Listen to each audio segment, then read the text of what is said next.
Yeah. So this Parikshit Maharaj, who knew the death was inevitable, this Parikshit Maharaj who knew that what he did was a mistake. What mistake he did we will discuss, but what he did was a mistake. He did not get bewildered by that news of he getting killed. He took the exclusive shelter of the Supreme Personality of the Godhead. He just wanted to relish the nectar of Srimad Bhagavatam, and first thing what he did is he depended on the Dvijas or the Brahmanas. We read in before chapter also dependency of Parikshit Maharaj on the Brahmanas, wherein he was consulting all the Brahmanas and asking them what is the best thing to do for a person who knows that he is going to die in 7 days. Now after hearing this all, Shanakadi Rishis were saying, "O Sutas Goswami, you are very learned and you are a pure devotee of Godhead. The chief objective of yours is always giving Krishna to others. Therefore, please describe us the pastime of the Supreme Personality of the Godhead in relationship with Parikshit Maharaj." Means, how did this happen? How did Krishna use him as an instrument in order to give us all Srimad Bhagavatam? Please describe the topics of the Lord by which Parikshit Maharaj, whose intelligence was fixed on liberation, attained the lotus feet of the Supreme Lord. Please narrate us the narrations of the unlimited. They are purifying and they are the topmost. They were spoken to Parikshit Maharaj, right? So that will be really, really very, very auspicious. Sutta Goswami says, although we are all born in mixed caste, we are still promoted to birthright by simply serving and following the great advanced souls. There is no Shudra, there is no Brahmana, there is no Kshatriya.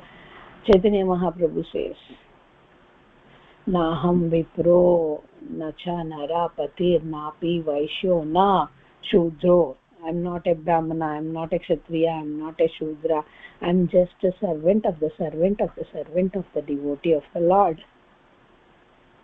What to speak of those who are under the direct direction of the great devotees, who are always chanting the holy name, who have unlimited potency, unlimited everything. He's called Ananta. When his knowledge is so much, and one who is in this process of understanding him, they are the best people.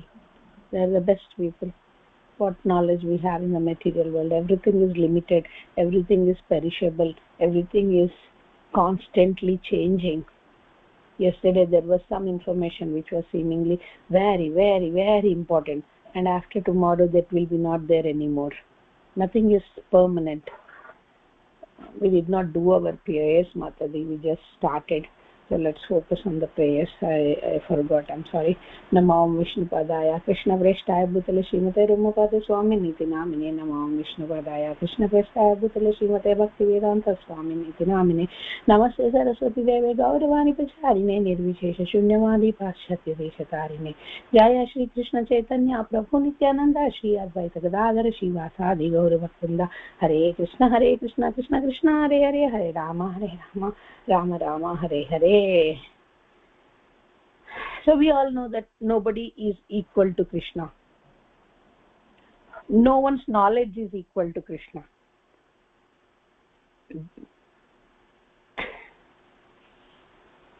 Everything is Krishna and Krishna's. Great demigods also cannot get the favor of goddess of fortune, but this very goddess of fortune is always serving the lotus feet of the Supreme Lord. Who can be worthy of the name of the Supreme Personality of the Godhead other than Supreme Personality of the Godhead, Sri Krishna?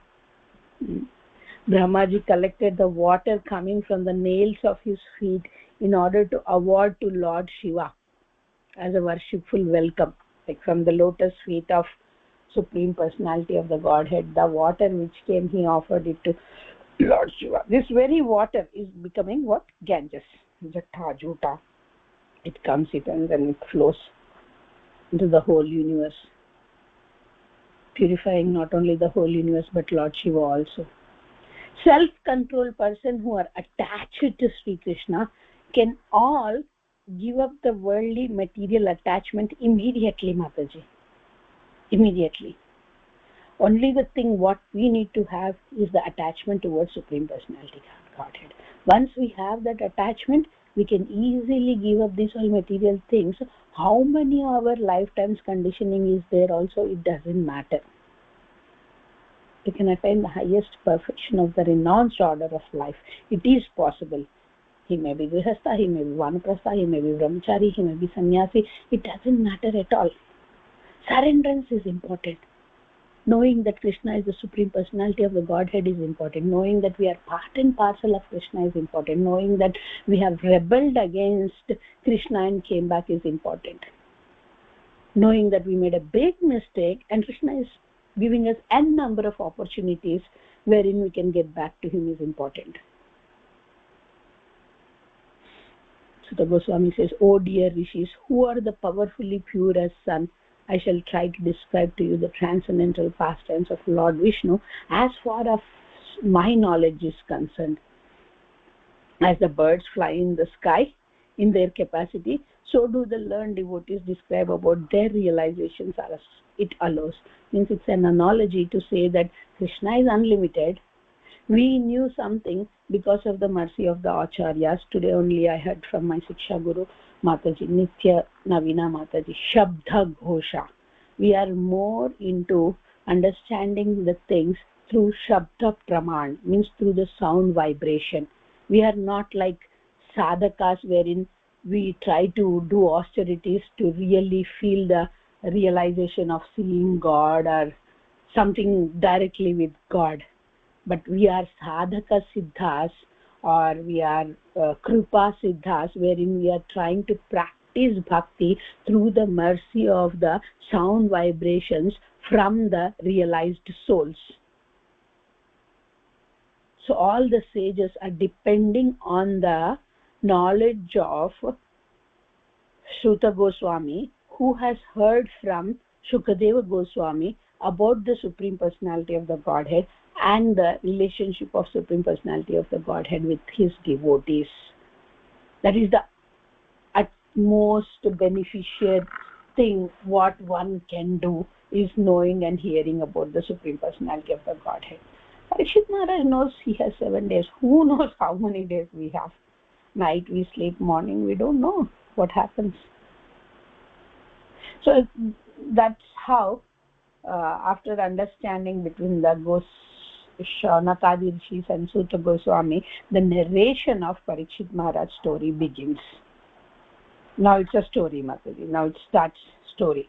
Once upon a time, always story starts at once upon a time, Anaganaga Roju, like that. Maharaj Parikshit, while he was engaged in the process of hunting. Hunting is a very, very natural process of Kshatriyas to build up their energy skills or to maintain their energy skills and protect the province or the area from the carnivorous animals or the animals which cause problem to the kingdom. So in the process of hunting in the forest with his bow and arrow, he became extremely tired, very, very tired. He was hungry, he was thirsty, he was tired.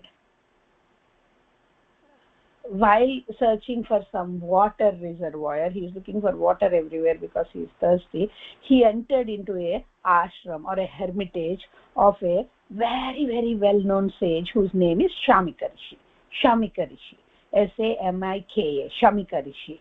And saw that the sage is sitting silently with his closed eyes. Means he is in the meditation. He is in the dhyana. He is focusing on whatever he is meditating on. the sitting Muni or the Shamika Rishis sense organs, breath, mind, intelligence were all restrained from all the material activities, and he was situated in trance. Apart from the three, like wakefulness, dream, and unconsciousness, those are other things.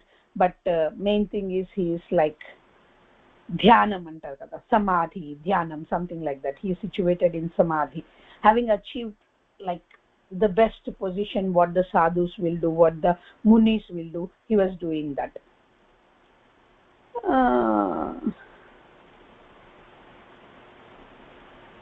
His description is given how he looks like. He was covered by a skin of stag, compressed hair, and was scattered all over him.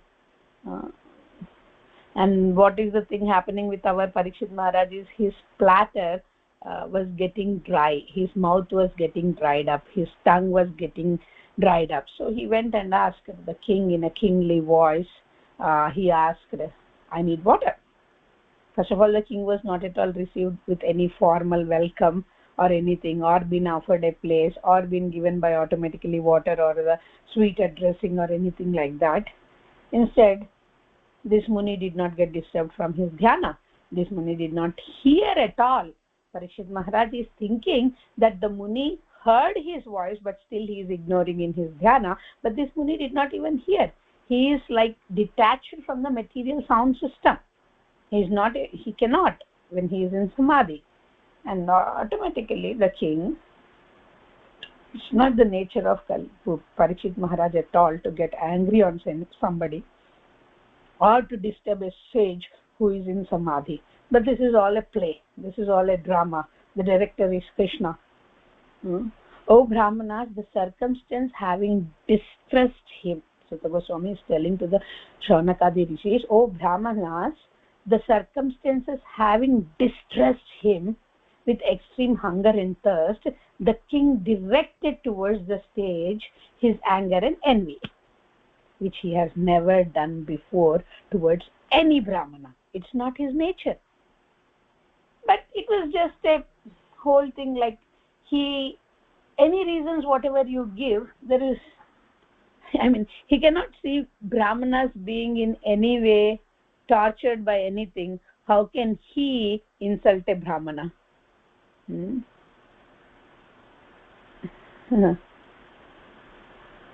What did he do? He put a dead snake. He took with his bow a dead snake lying outside the hermitage. He picks it up and he throws it on the sage. It lands on his neck like a garland. And then he comes home.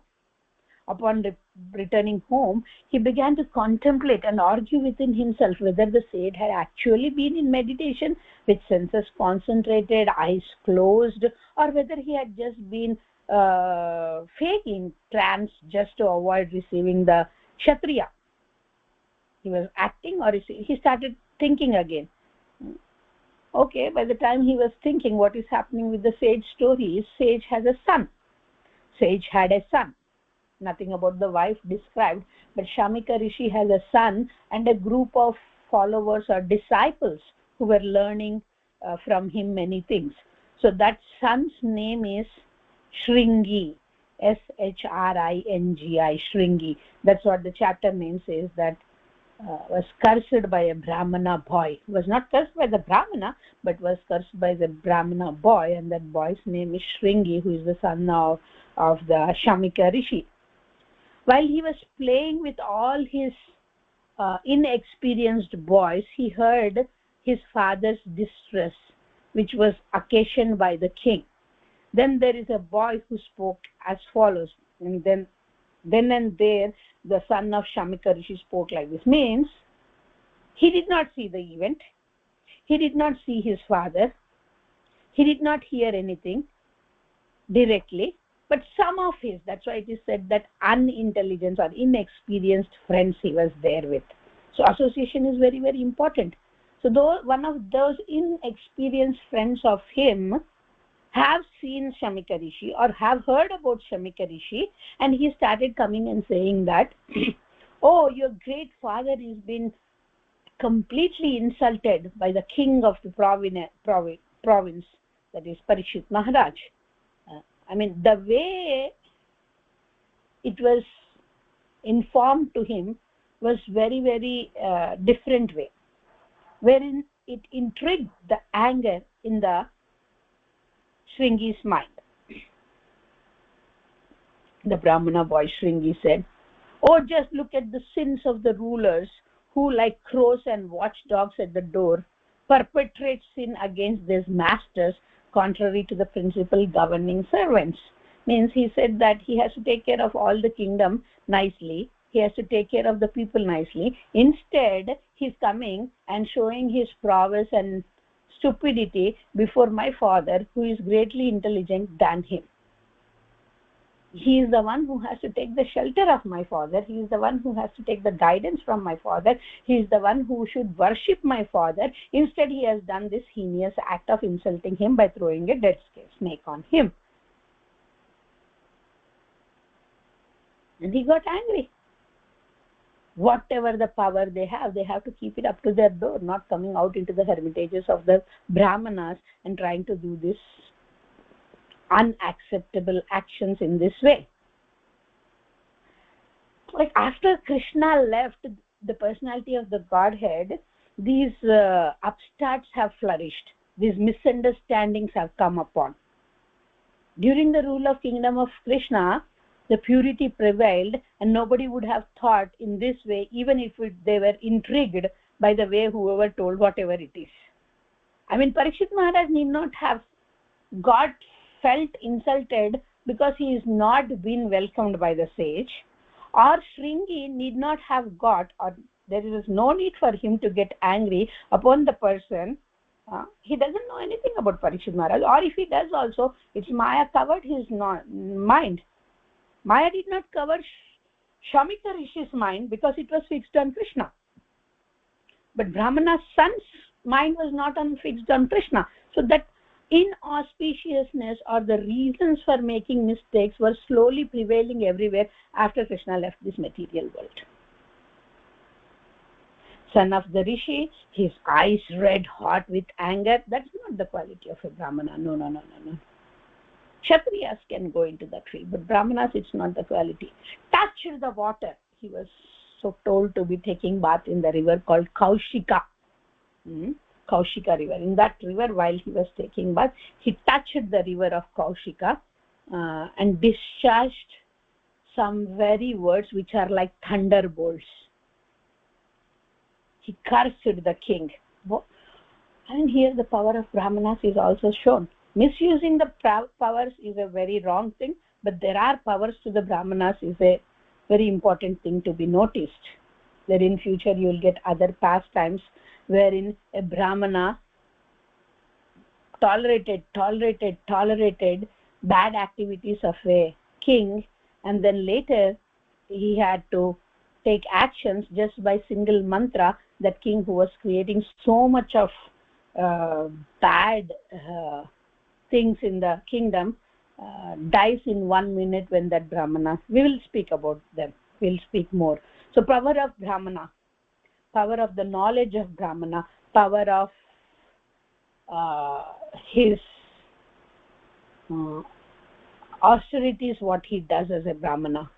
The Brahmana's son cursed the king thus: on the 7th day from today, a snake bird will bite the most wretched one of the dynasty. That means he's calling the king as the most wretched one because of his having broken the laws of etiquette by insulting my father. This is ugra, this is krodha, this is hikes of ignorance performed by a Brahmana's son. Thereafter the Brahmana's son returned to the hermitage. He saw the snake on his father's shoulder, and out of his grief he cried very, very, very loudly, saying that, how can this happen to you, O my father? O Brahmanas, the Rishi who was born in the family of Angira Muni, who? Shamika Rishi. Shamika Rishi belonged to the Angira Muni's family. Hearing his son's loud cry, gradually opened his eyes. Till then he didn't even realize there was a dead snake on him. Where is the point of taking an offense of somebody who did something on him? He threw the dead snake aside and asked his son, why are you crying? Like, he did not even think about how did the snake come, why did the snake come, nothing. He just threw the dead snake aside, and he started coming to his son and saying, why are you crying, oh son? The father heard the whole story from his son that the king had been cursed, although he should never have been condemned, for he was the best amongst the human beings. And the sage knows that he is best among the human beings. These are all like, in their meditation they can feel everything. Did Shamika Rishi before meet Parikshit Maharaj? Need not. Shamika Rishi's power of dhyana, power of meditation, power of his connection with Krishna has disclosed many things to him. The Rishi did not congratulate his son, saying that, oh, my dear son, you did a good job. Someone who has insulted me, you have treated him with a right curse. No, he did not do that. But on the contrary, in reverse, he began to repent and said, alas, what a great sinful activity you have done. How could this mistake happen by you? You have awarded a very, very heavy punishment for an insignificant offense. Your intelligence is very immature, my son, and you have no knowledge about this king. He is the best amongst the human beings. He is almost as good as Lord Sri Krishna. He should not be placed on an equal footing with any other common man.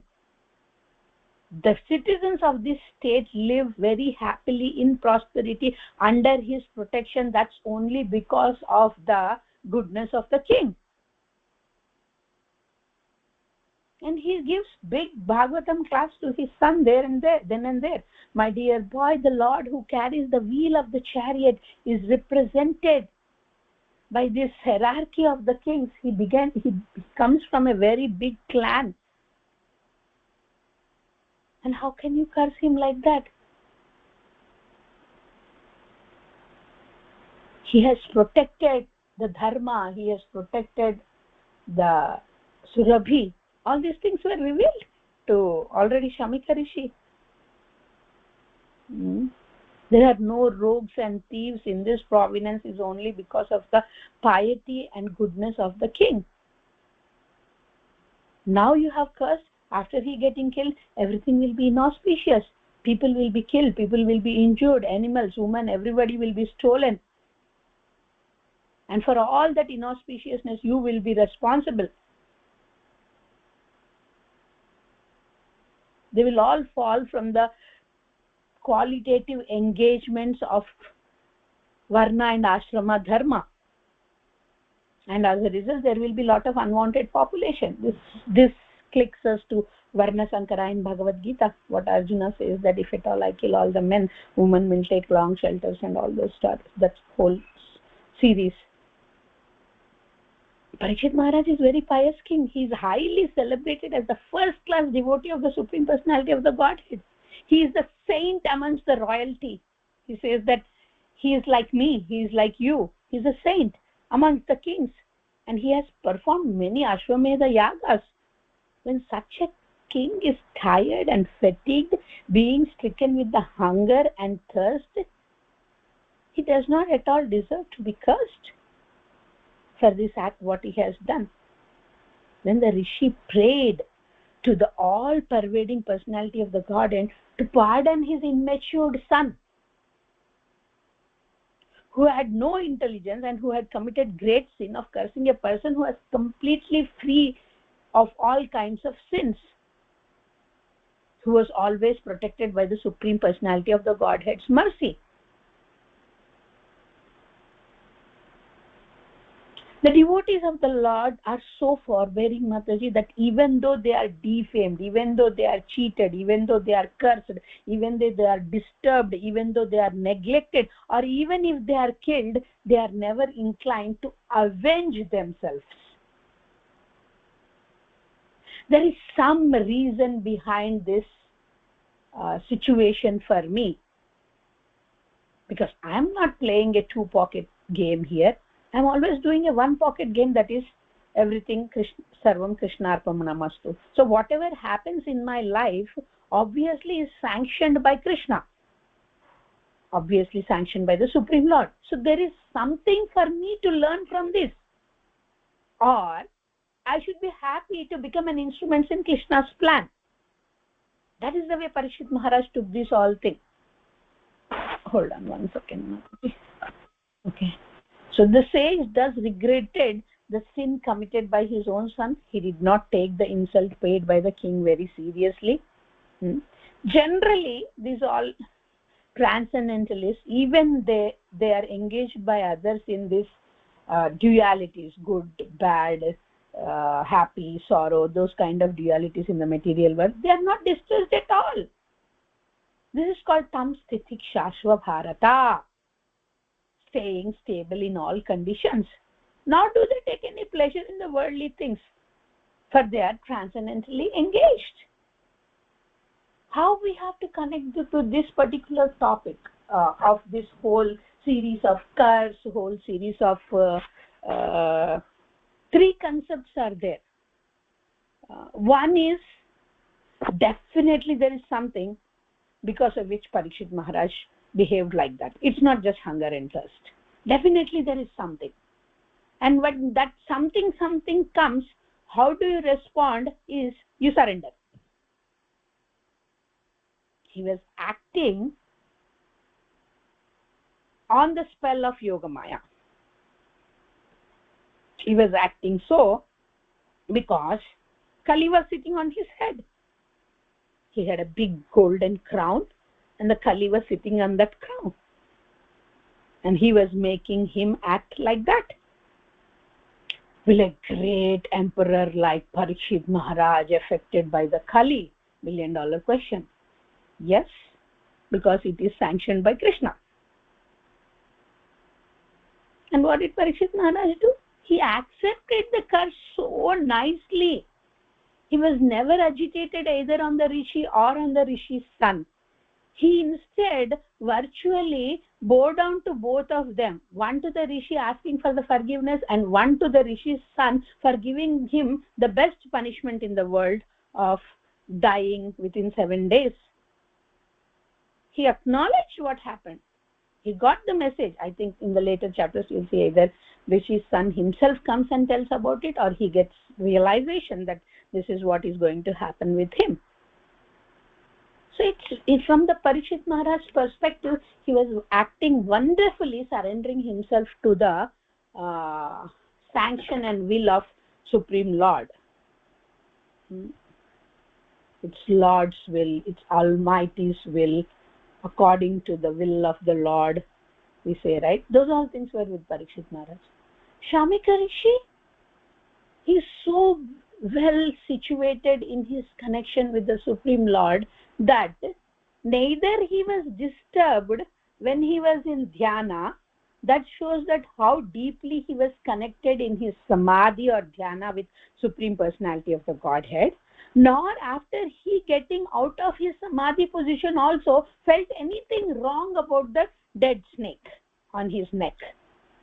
And when he knew that that was done by Parikshit Maharaj, he did not even, it was done by anyone, he would not have cared, but after knowing that it is done by Parikshit Maharaj, he was very, very, very normal, and he understood that there is some plan.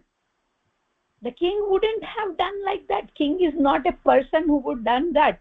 That's one side of the aspect. Second side of the aspect is anybody who is agitated with the material modes of nature through hunger, thirst, or anything happening in the mind would react in this way. He is a Kshatriya. He can react in this way because he is sick.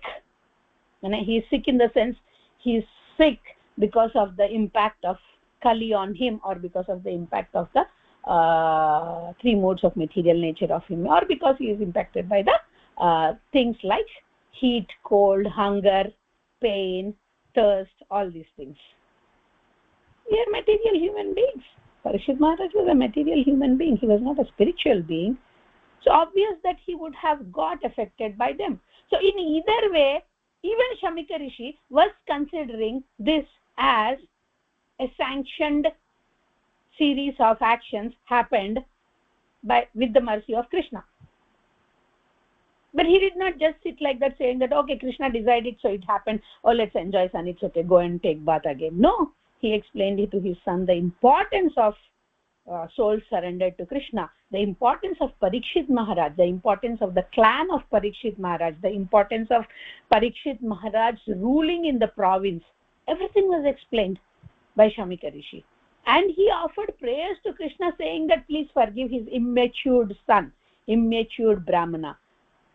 And this is all because of his association, or the Shringi's association, with the unexperienced, immatured, unintelligent friends.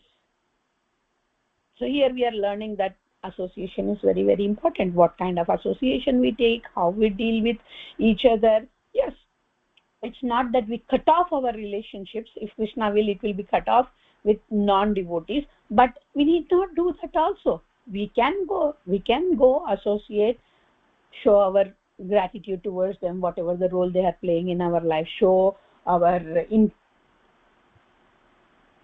detached presence. It's okay. Somebody invited you, they are not devotees, they are karmis. It's okay, you go. Okay, somebody asks, oh, you don't eat onion and garlic to us, we say yeah. And after a few times they will respect your process of lifestyle. It's not that they are going to condemn you, that oh, they don't mix in us. They will make for you, they will respect, like you respect all the brahmanas. I'm not saying you are not karmi, you are a devotee of the Lord, 100% looking at your interest towards Bhagavatam, but you respect the people who come to your house. Atithi devo bhava. It's not like pleasing someone who comes to your home is serving in the way you want. When you can please the Atithi or guest or Supreme Lord also is by giving the service in the way which they want. You look at the interest of them to serve them the best. They like the mangoes and you get the sitafal and offer them, saying that sitafal is more expensive than mango. I have got the sitafal. It doesn't make any sense. Yes, you have an interest to serve them, but you are serving them with your own interest, but not according to their interest. It's very important. It's very important. Lot of Vaishnava etiquette things, Vaishnava dealing things we can learn from this particular story of Parikshit Maharaj. And see, till now whatever we have heard about Yudhishthira Maharaj, about Arjuna, about Lord Krishna, about how this Bhagavatam has started, about Shukadeva Goswami, about Naimisharanya Rishis, this is all on one side, wherein all kinds of elevation is there in spiritual level. But when we come to the Parikshit Maharaj, we are seeing literally Parikshit Maharaj as a devotee king, saint among the royalty, it's been said, right? So we are now getting closer towards the reality of being a human being, reality of being a living entity who is in the process of surrenderance. Parikshit Maharaj, is he surrendered? Yes, he is surrendered, fully surrendered, but he is acting on behalf of all of us. So it's like we trying to relate with Arjuna in Bhagavad Gita, trying to understand the concepts of Bhagavad Gita by posing different questions to Arjuna.